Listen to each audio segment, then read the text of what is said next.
मैं भीमराव अंबेडकर। आज से 133 साल पहले 14 अप्रैल को मेरा जन्म हुआ था। कुछ ही दिन बाद मेरा जन्मदिन आ रहा है। मैंने इस देश के लिए, यहाँ के दलित एवं पिछड़े समाज के लिए क्या किया, उसका मुझे जिक्र करने की जरूरत नहीं है, पर एक बात से मेरा दिल दुखता है और वो मुझे आज कहना है। आपको ये वादा करना है कि आने वाले 14 अप्रैल से पहले जो मैं आपको कहूं उसका आप खुद पता करें। आजकल इंटरनेट पर गूगल सर्च करने से सब मिलता है। मेरे बारे में तो इंटरनेट भरा पड़ा है, बस आपको अपने मोबाइल फोन में गूगल सर्च करना है।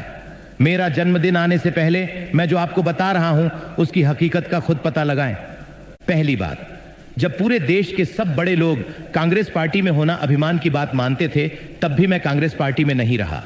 दूसरी बात, मुझे आजाद भारत का पहला कानून मंत्री कांग्रेस में ना होते हुए भी इसलिए बनाया गया क्योंकि वो मेरी काबिलियत थी, क्योंकि उस टाइम देश का संविधान और दूसरे बहुत से कानून बन रहे थे।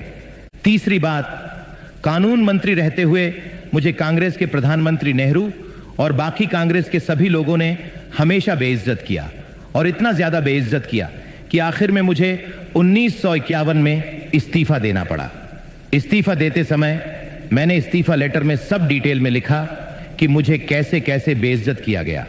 उस लेटर के महत्वपूर्ण बिंदु ये हैं। पहला, मुझे कभी भी कोई महत्वपूर्ण पद कैबिनेट में जानबूझकर नहीं दिया गया और हमेशा साइडलाइन करके बेइज्जत महसूस कराया गया। दूसरा, नेहरू को दलितों की संरक्षण की बिल्कुल चिंता नहीं थी, बल्कि उसको मुसलमानों के संरक्षण में ज्यादा रुचि थी। तीसरा, नेहरू ने देश की विदेश नीति की वॉट लगा रखी थी। एक भी देश भारत के साथ नहीं खड़ा था, और कश्मीर के मुद्दे पर तो उसने और ज्यादा हालत खराब कर दी थी।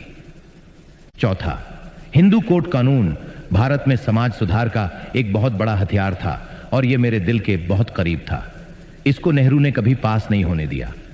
मैंने जितनी कोशिश की, नेहरू और कांग्रेस ने उतना ही ज्यादा रोड़ा अटकाया। इन सब बातों से परेशान और बेइज्जत होकर मुझे अंत में इस्तीफा देना पड़ा। आप इसका पता करो गूगल से। मेरा ओरिजिनल इस्तीफा लेटर कांग्रेस काल में रिकॉर्ड से गायब करवा दिया गया, परंतु आज सोशल मीडिया और इंटरनेट का जमाना है तो कुछ भी छुपाया नहीं जा सकता, इसलिए मेरे इस्तीफा लेटर की कॉपी इंटरनेट पर मिल जाती है। इसके बाद पहली बार देश में लोकसभा के चुनाव 1952 में हुए। मैं चुनाव जीतकर भारत की पहली लोकसभा में जाना चाहता था। मैंने अपनी पार्टी से मुंबई से चुनाव लड़ा।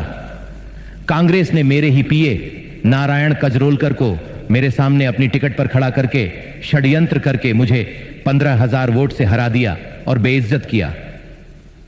मैं भारत की पहली लोकसभा में नहीं जा सका। फिर दोबारा पहली लोकसभा में जाने का मौका 1954 में आया, जब महाराष्ट्र के भंडारा में उपचुनाव की घोषणा हुई। मैंने यह चुनाव लड़ा। यहां भी कांग्रेस ने मेरी ही बिरादरी के भाऊराव बोरकर को मेरे सामने खड़ा करके मुझे हराया और बेइज्जत किया। नेहरू और कांग्रेस ने मुझे देश की पहली लोकसभा में घुसने ही नहीं दिया, और दूसरी लोकसभा के चुनाव से पहले मैं देह छोड़ चुका था। यह बेइज्जती मेरी मृत्यु के साथ ही नहीं रुक गई, ये चलती रही।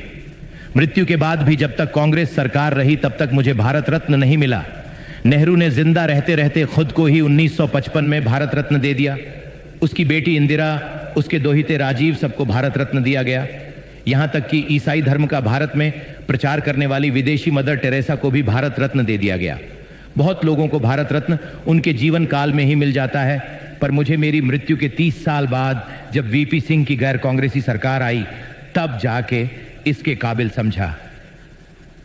मुझे बड़ा दुख होता है जब मैं ये देखता हूं कि मेरा अपना समाज, जिसके लिए मैंने अपना सब कुछ कुर्बान कर दिया, वो उन लोगों का वोट बैंक बना हुआ है जिन्होंने ना केवल जिंदगी भर बल्कि मरने के बाद भी मुझे इतना बेइज्जत किया। आशा है कि यह जो कुछ मैंने कहा है, इसकी सच्चाई का आप लोग मेरे जन्मदिन 14 अप्रैल से पहले खुद पता लगा लेंगे और मुझे जन्मदिन का यह सच्चा तोहफा देंगे।